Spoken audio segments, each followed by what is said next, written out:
Good afternoon. Hi.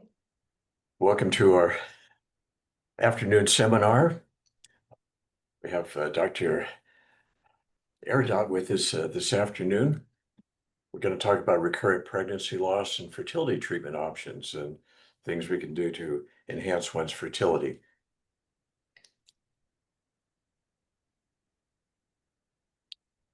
So I'm Dr. Hal Danzer and one of the co-founders for SCRC. It was actually 25 years ago. And we've been here in this location for 25 years and have one of the largest IVF programs in Southern California. We've been very lucky to have a extremely talented staff delivering really the highest pregnancy rates, and most of that comes through in vitro fertilization, and we'll talk about our laboratory later on. So, people always ask me how you got into fertility work, and I would say, well, I'm the grandson of a midwife. My grandmother was a midwife in rural Montana in the early 1900s, where there weren't hospitals or doctors, and women helped other women in terms of their fertility issues. We've come a long way in 2 generations now that I always look at those embryos, we draw them up to transfer into the uterus and just wonder, what my grandmother had to help with fertility back in rural Montana. But, the field of fertility treatment has advanced hugely in the past 10 years or so. Next slide. I'm Leah. I'm the acupuncturist over at SCRC. It's so great to be part of this really incredible team. Everybody is so lovely, and just the experience that everybody has. Dr. Danzer, the other doctors, it's just made this experience so great. And so I'm board certified in acupuncture, and I do specialize in fertility and women's health. I'm also a fellow of the Acupuncture Board of Reproductive Medicine. And I work out of SCRC, and I have my own private practice. Next slide, please. So we talked about 25 years of experience at SCRC, and that our embryology lab is really a premier for the Southern California area. We have other locations in Pasadena and Santa Barbara and Ventura. So, especially here in our Southern California office, a lot of people find it easier to drive to Pasadena for their monitoring. We have 3 women and 2 men now, and we're very happy to have a group and certainly to add acupuncture. It's one of those things to, again, help the body get in harmony for fertility is a very valuable thing to do. Next Absolutely. slide. Yeah.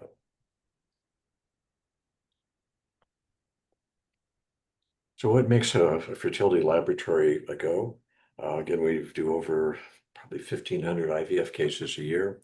We have probably over 10 outside physicians, UCLA and Cedars, and single practices that bring their patients here to utilize our laboratory because of the quality of work we can do. And again, that's fertilizing eggs and growing embryos to the stage today where mostly we're doing genetic testing.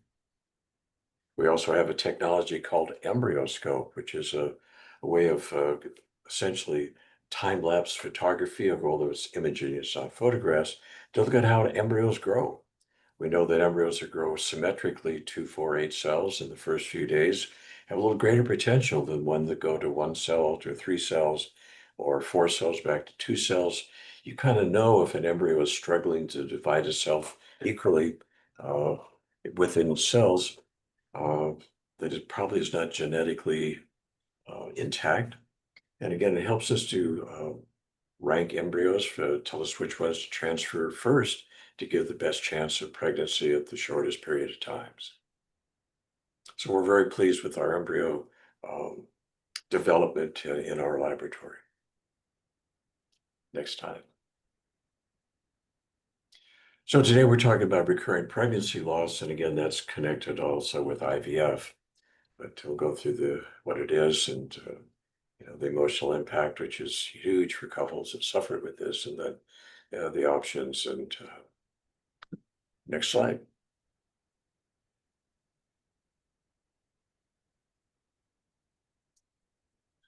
National Rainbow Baby Day. So we try to celebrate all the all the national holidays with fertility. I think that's important. Um, there's a lot of research that is being conducted to look at reason for issues with miscarriage and stillbirth. Hopefully, the government will continue to support those research issues. Next slide. So I think some of the audience may be couples that have had recurrent pregnancy loss, which is defined as 2 or more consecutive failed pregnancies. It used to be 3, but now we're really back to 2 consecutive losses. And again, to initiate the testing, and we'll talk about the testing of identifying as soon as we can if there's some reason, some particularly identifiable cause for the pregnancy loss. And you see it's affects 1 to 2% of couples. It's not huge, but it is significant. Unfortunately, we're still struggling with identifying many of the reasons why couples have recurrent pregnancy loss. Next slide. So we list, genetic, chromosomal. Probably the majority we think is genetic. And that's just the individual embryo that gets fertilized is missing or duplicating pieces of chromosomes. There are some what they call translocations, but those are relatively rare, where one chromosome has a piece that goes to another. But again, that can be identified with testing. And then there's anatomical reasons, septums or fibroids, problems with the uterus. That usually is more of a problem for second trimester, but it can occur in the first trimester, the first 12 weeks. We know that certain hormonal endocrine issues, as far as thyroid and polycystic ovary, does have higher miscarriage rates. And then what they call immunologic, where you're developing antibodies against the pregnancy, relatively rare, but kind of a very controversial issue. We all develop antibodies to viruses, whether it's COVID or other bacteria that come into our lives daily. There seems to be a small subgroup of couples that have some shared immunologic issues, and we'll talk about that later. So blood clotting disorders may cause recurrent miscarriage, again, a relatively small proportion, but those disorders can be identified with blood tests. And then we go to lifestyle, and I don't know if you read the paper these days about all of the things that we are exposed to in terms of the food we eat, the plastics. I think we're just beginning to scratch the surface in terms of what the environment is doing to our fertility. I know there was a recent article, I think it was the New York Times just last week, about sperm counts being lower worldwide. That's been another contested issue, but the more studies that they publish now, it seems that there seems to be a tendency. And again, is it environmental factors that affect production of sperm or the quality of the sperm? Next slide. So obviously, there's testing. We talk about the genetic test, which is a karyotype, and that looks at all 23 chromosomes, and that's a blood type for both the man and the woman. Again, it's looking for extra pieces of chromosome, or what they call a translocation. But a really simple test. Again, abnormal karyotypes are a few percent in recurrent pregnancy loss, but it's an important test to do. And then the next is the ultrasound to look at the anatomy, whether that's on a histogram or an HSG, possibly a fibroid that's impinging on the cavity. MRIs have been a very good test to look at the proximity of fibroids. Again, obviously, if there's distortion of the endometrial cavity where the implantation is occurring, that usually occurs pretty early. But removing a fiber that's distorting the uterine cavity certainly have dramatic improvements on future pregnancies. And then there's hormonal evaluation, which is TSH, which is the thyroid. We know that women have overactive or inactive thyroid, may have problems carrying a pregnancy. AMH is what anti-Müllerian hormone is a blood test to look at the woman's egg reserve. And certainly women with lower egg reserves may have a greater probability of having genetically unbalanced embryos. And then the third group is just blood testing for clotting. Again, if you have clotting issues or autoimmune, where we look for antibodies, those can be treated. Next slide.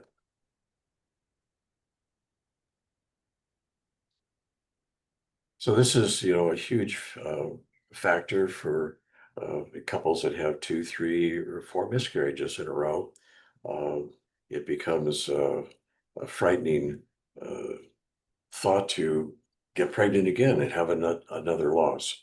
So it's important to have the testing to identify as much as possible what is the cause and how to treat that, and give a plan of management to help to reduce the stress involved. Um, grief management is a very important part of resolving some of the issues with recurrent miscarriage. Again, some couples just struggle to get pregnant again because they're just overwrought with the sense of loss from the previous pregnancies and going forward. And there certainly are agencies and groups in the community that may help to support those couples or individuals. Yeah, absolutely. And stress and emotional support is a lot of what acupuncture can support when we have patients that are going through repeated pregnancy loss. And so that kind of support, just lying down, being able to confide in your acupuncturist and actually having the acupuncture relieve the body of stress also leads to a clearer mind. And I think we all know that stress affects your physiology. There's no question about that. And we know that getting the body back in harmony, whether it's nutrition, acupuncture, therapy, helps the body not only mentally, but physiologically. Very important. Next slide. So what are the fertility options? And again, we mentioned before, in vitro fertilization has really come into play as a way of helping couples or individuals with recurrent pregnancy loss, but because it allows you to uh, fertilize eggs, grow embryos, and genetically test those embryos.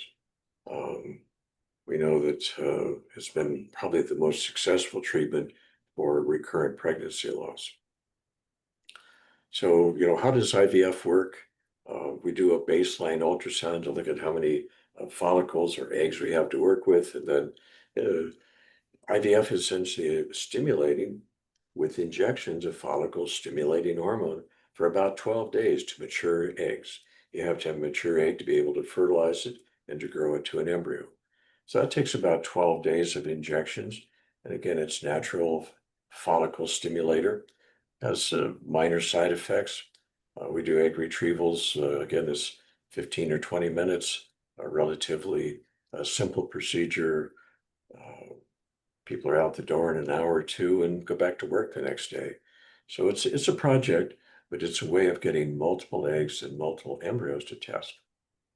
Those minimal side effects can also be treated with acupuncture. So side by side, we do a lot of egg retrievals supported with acupuncture. And so it's really nice to see, the movement of the follicle getting bigger with the acupuncture kind of helping lower inflammation and get you to retrieval day. Next slide, please. So again, egg retrieval is, you see this little diagram, a little needle runs along the ultrasound probe. It's, like say it's done with light anesthesia, propofol, which you use for dental work.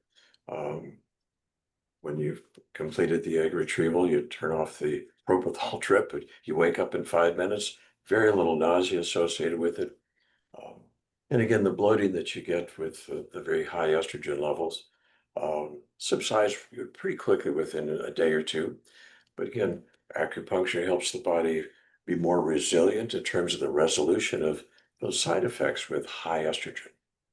But Absolutely. you you look on the right side, that first panel shows an ovary that's about the size of your thumb, and it looks like about has 10 follicles. And normally, out of those 10 follicles, one is going to ovulate, and you're going to waste the other 9. But with IVF, with injectable FSH, you bring them to maturity, it would be wasted eggs. So there's no early menopause. And we know that there's no increase in breast cancer or any cancer with high estrogen levels. It's only for a week or so. And you can see with the retrieval down at the bottom, a little needle goes in each follicle. It's like 1 inch goes into the ovary. Retrieve the fluid, you go to the next follicle. And again, you don't feel anything because you have propofol. You breathe on your own. It's very, very safe. And Next. So you see that egg there is jelly, and there's a little needle that's actually inserting one sperm into the egg. It's called intracellular sperm injection. You see a little sperm go along the inside of the needle. It helps to optimize fertilization. Uh, you don't want to look at eggs the next day and find out that half haven't fertilized. It doesn't damage the egg. It's very, very safe. And that's a microscopic egg. And next slide. So here's a nice little video of what happens afterwards. 2 cells, 4 cells, 8 cells. That's what we all looked like a while ago and become a person. Um, but not all embryos move along like this, again, depending on the age and so on. We know that on average, maybe 1 out of 4 embryos will make it to this developmental stage. So you see again, 2, 4, 8 cells. That's easy, doesn't take a lot of genetics. But to get to 5 days of growth with 100 cells, which you'll see in a minute, that takes a lot of genetics. And like I say, maybe 1 out of 4 will make it. Once you get to that stage, then they can take a couple of cells for genetic testing and freeze the embryos. Frozen embryos are good for 10 years plus. Next slide. So it's just kind of a diagram of what they do. See out to the right where they're taking some cells, placental cells, for what they call biopsy. They send to the genetics lab and they look at all 23 chromosome pairs, but it doesn't damage the embryo. Uh, the sampling is very, very safe, and embryos at the 5, 6 day stage are very, very durable. They're just kind of taking some of the cells out. And next slide. All right, here you go. That was great, Dr. Dancer. Thank you. Next slide, please. So, many people already know what acupuncture is. It's a form of traditional Chinese medicine, at I've least had that I acupuncture. I practice. know what it's like.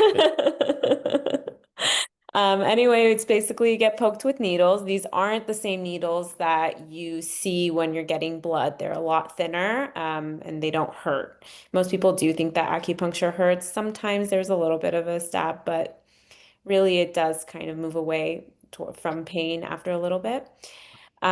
We basically are aiming to move the energy of the body. That's the big thing. In Western medicine terms, what we're trying to do is bring blood flow to specific areas.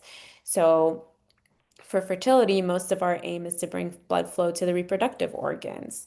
Usually, I recommend about 1 to 2 sessions per week, and most patients like this. It's really just an opportunity to relax for an hour in a dark room, feeling warm, and just it's like mandated rest. So that's really nice. Every treatment is personalized. It will depend what your goal is. If we're preparing for a retrieval, then we prepare for a retrieval. If we're preparing for a transfer, we go from there. And then each session is usually about an hour. With the first session being a little bit longer, we really do sit and get to know each other. Yeah, next slide, please. So, based off of some of the causes of repeated pregnancy loss, acupuncture can really affect what goes on with your body. So, in terms of like issues, if we're seeing issues with PCOS, acupuncture can regulate hormones. And what it can do more is actually help with the side effects of some hormone things. So, let's say that we're having bloating. Acupuncture can really reduce that. If you're having issues with blood sugar, we can help manage that. Regulating the thyroid, not getting enough sleep, any of those issues can usually be regulated with regular acupuncture.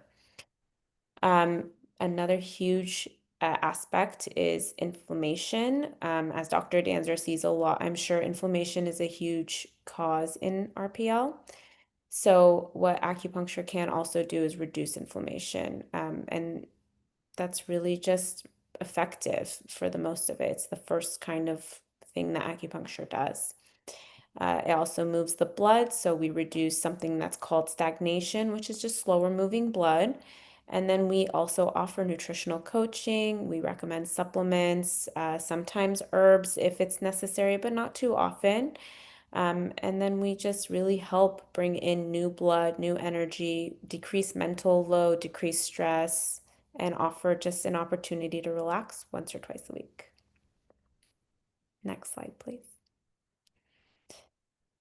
So this is kind of what we talked about during IVF, which is really what we work a lot on. We can regulate the menstrual cycle, we can regulate hormones, we increase follicle count. It does take a little bit longer. It's not just a one and done session. So I do usually recommend patients come in for about a month before to 2 months if they can before starting IVF.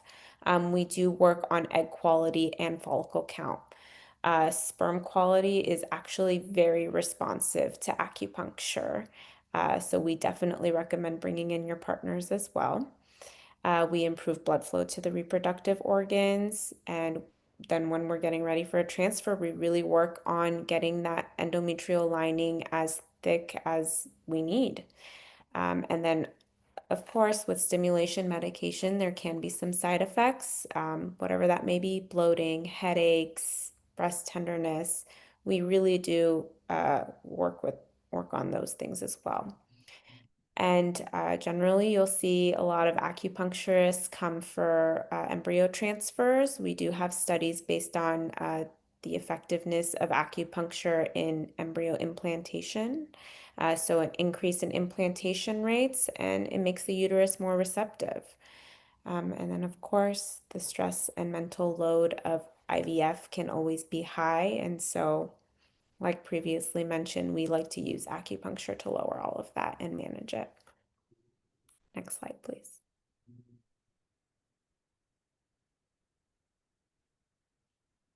So I think we have some promotions going on. That's right, free AMH test again, which looks at one's egg reserve. And again, there are some young women under 35 that have a diminished egg reserve. And again, the genetic component in terms of recurrent pregnancy loss can be a part of that. So AMH is a good way of estimating one's fertility for the future, whether you're just looking at your chance of pregnancies, how far in the future, but also it's certainly a good test at the very beginnings of evaluation for couples that have, or individuals that have recurrent pregnancy loss. I guess the next one's in September.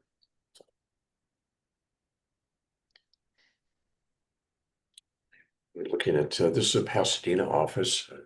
Practitioner there is, we try to do everything we can to allow couples, individuals to at least have the chance for a consultation and to get a plan how to go forward, what testing is available. A lot of the stress and anxiety that goes with infertility and recurrent pregnancy loss is kind of the fear of the unknown. Sometimes people are reluctant to come in. We see people that cancel one or two sessions before they finally come in. It's daunting, the anticipation of a procedure where a doctor tells you bad news. it's usually not bad news. I think today there's a lot of technology that can help support fertility issues and pregnancy loss, and acupuncture can be part of that. Absolutely. But Yeah. having a plan is relieves a lot of anxiety in the very beginning. So, It does. Yes.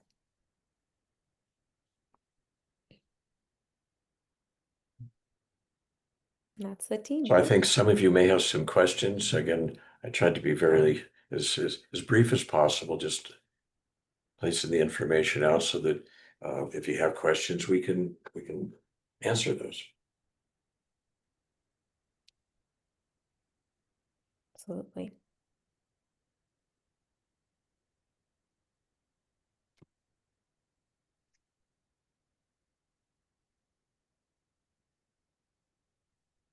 Okay, maybe no questions. Maybe we did really great. Everybody's thinking about it. Yeah. Well, recurrent pregnancy loss is a complex issue.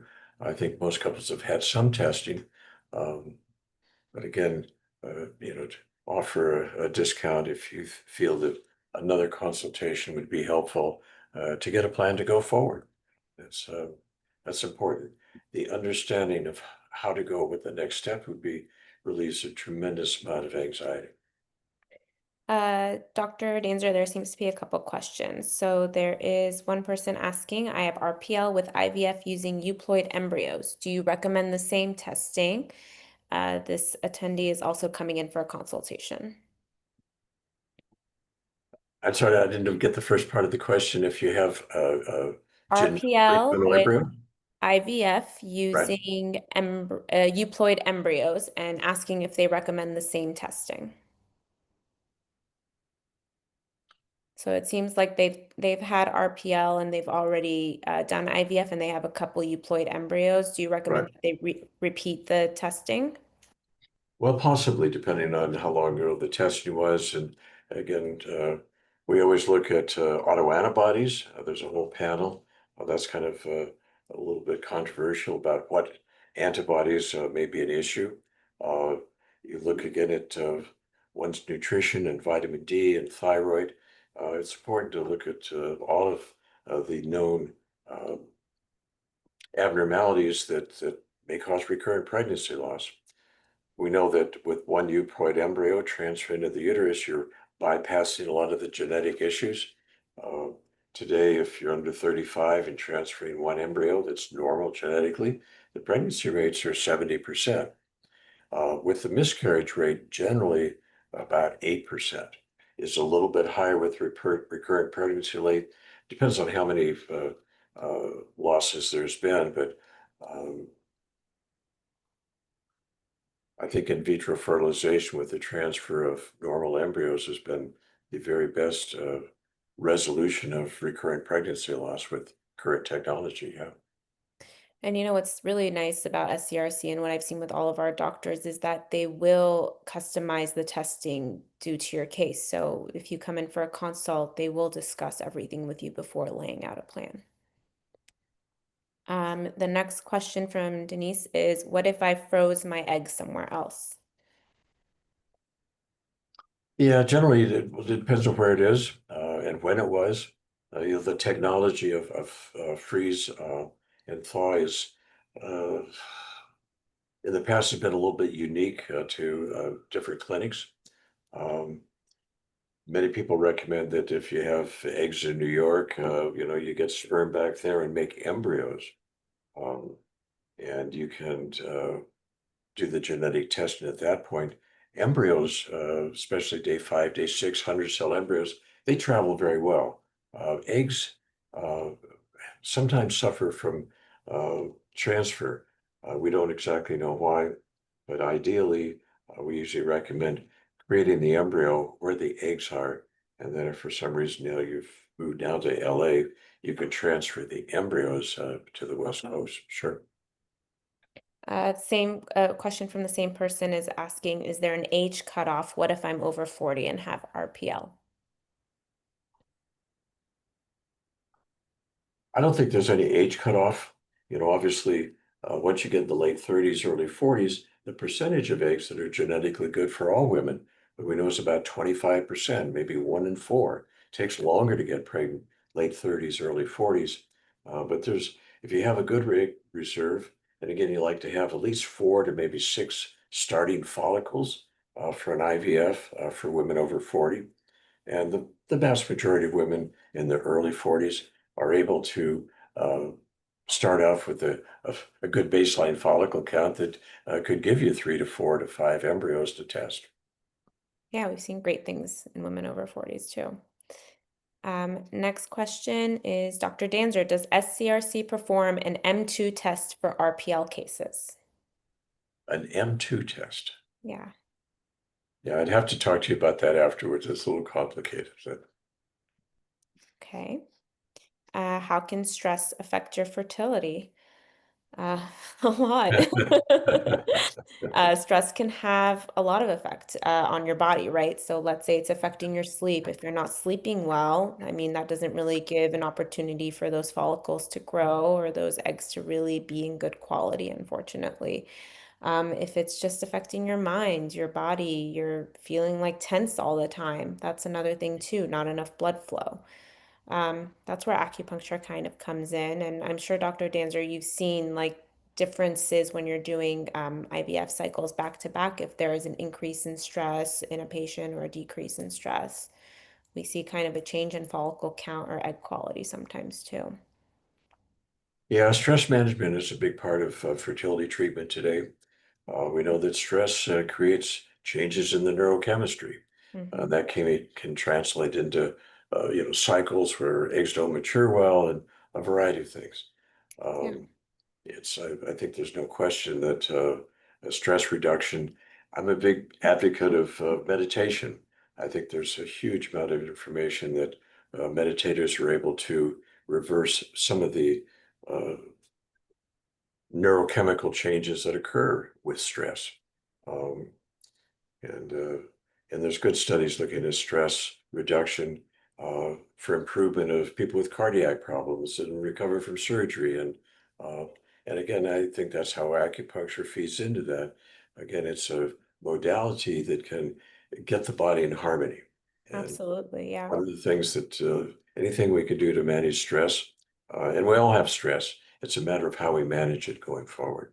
Yeah, and how it's expressed in your body. Absolutely. Some That's right. people get headaches, some people don't sleep, some people sit and think all the time, which is also not great. And so it kind of helps that way. Next question. I have 2 miscarriages with IVF, both normal embryos. My current doctor recommended a surrogate next. Is it best to get a second opinion?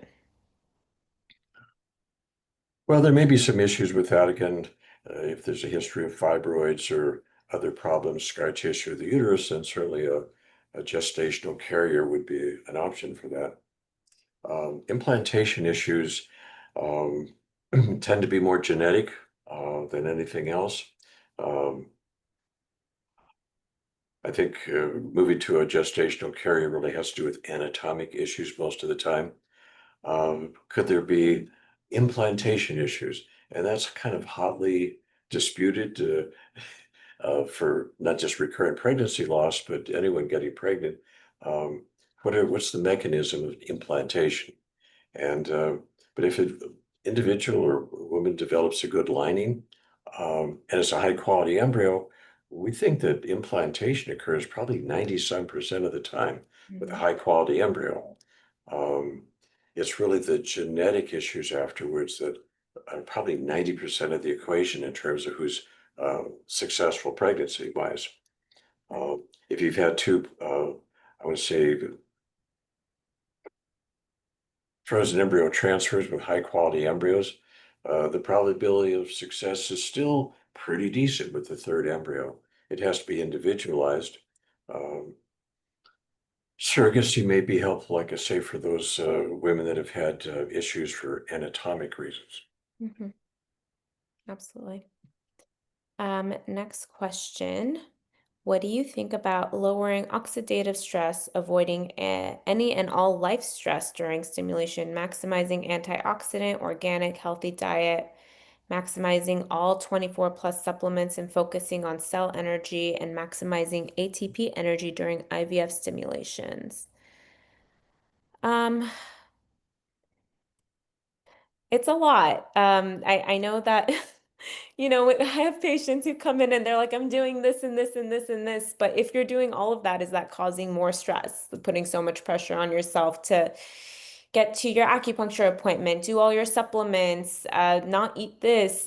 I mean, at a certain point, you have to outweigh, you have to see what outweighs what. Is the benefit outweighing the cost? I mean, if you're walking to a shop and you really want a slice of pizza, but you're like, oh, I can't do it, I'm on IVF, I would say, well, if the pizza's going to make you happy, have a slice. I think everything in moderation. I think it's so important to take your prenatals, your supplements as much as you can, but if you miss a day, the world's not going to end. In terms of doing an antioxidant or an organic healthy diet, I mean, I always, and I'm sure Dr. Danzer does, always recommend an antioxidant supplement. Some cases we recommend going gluten-free if we're seeing a lot of inflammation or maybe avoiding sugar. We definitely suggest that you avoid alcohol and drugs, obviously, but yeah, a healthy diet is going to help, but if it's going to stress you out to be, completely clean, a little bit of cheating isn't going to hurt you, in my opinion. I'm not sure. What do you think, Dr. Dancer? I tell people, especially after you transfer embryos, to have some treats. If you get Yeah. yourself all the way, it's a long road from to get eggs and embryos and get it Yeah. tested. Um, yeah, I think whatever you need to do to have your body in harmony, and I think people have to really look at that in an individual situation. I think acupuncture can be very helpful.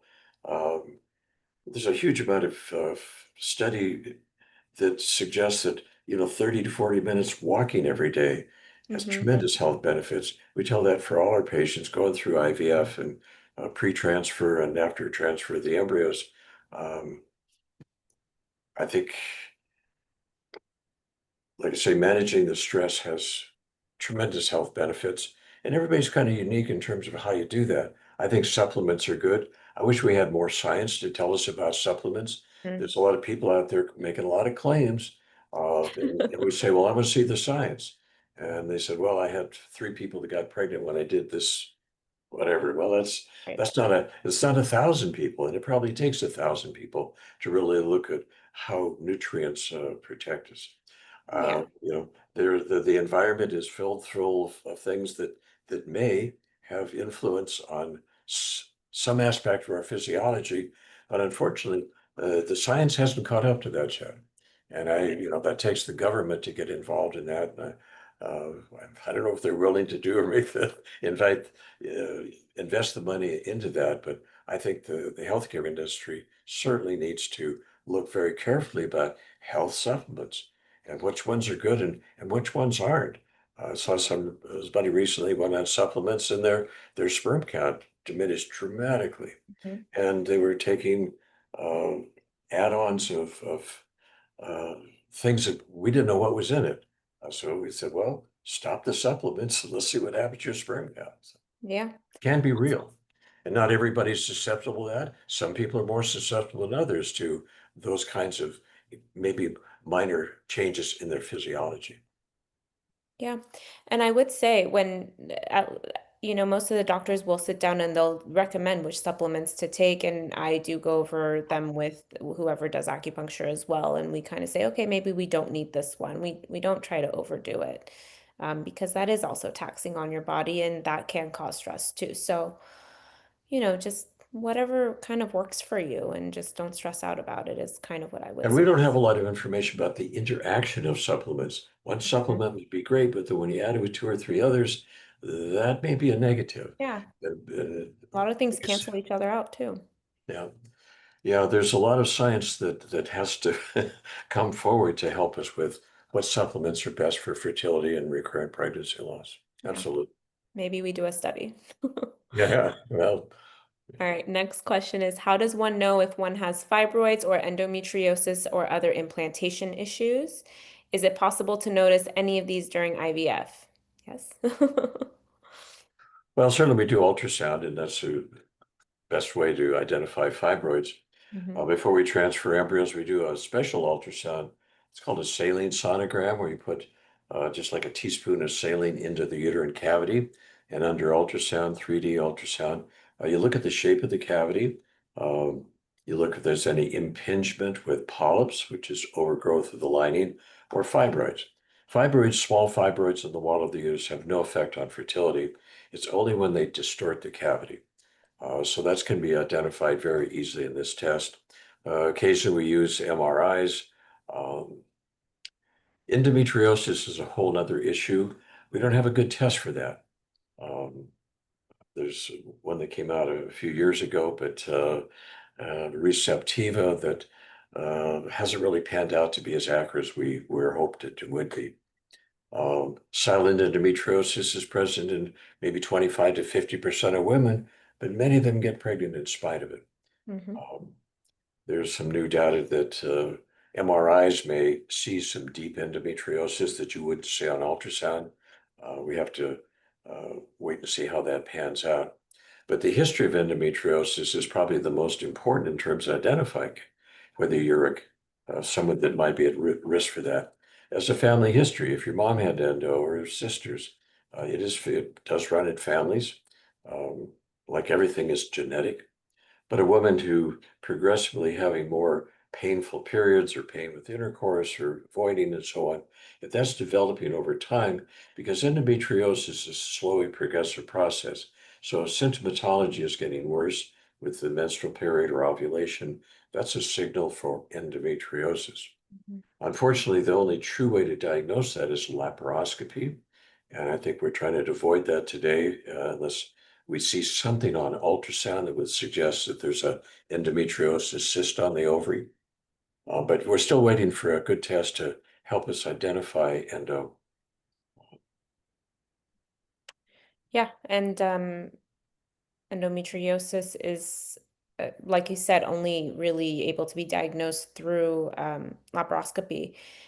There are things that you can do. There are exercises, acupuncture treatments, herbs, sometimes teas that can help with the symptoms. And I know that once you do prepare for a transfer, there are ways to kind of quell the endometrial kind of symptoms and inflammation, like lower it in order to have a successful transfer. So there are always answers.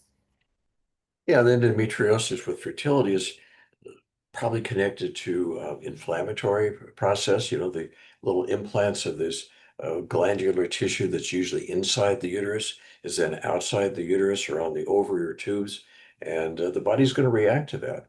And Yeah. again, there can be inflammatory changes that create scar tissue. Uh, it also may create changes in different chemical entities that may affect how the tube functions or how implantation occurs.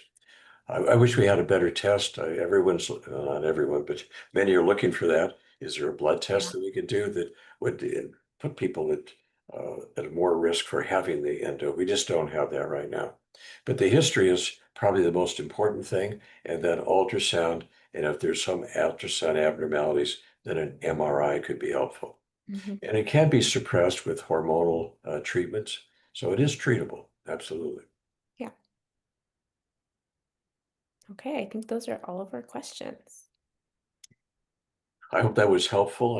I know again, recurrent pregnancy loss is a very complex issue, and I hope for the presentation day would be helpful for those and others that are participants that just want to hear about fertility issues. And like I say, we're more than happy to provide a consultation just to get a plan to go forward. That's very, very helpful.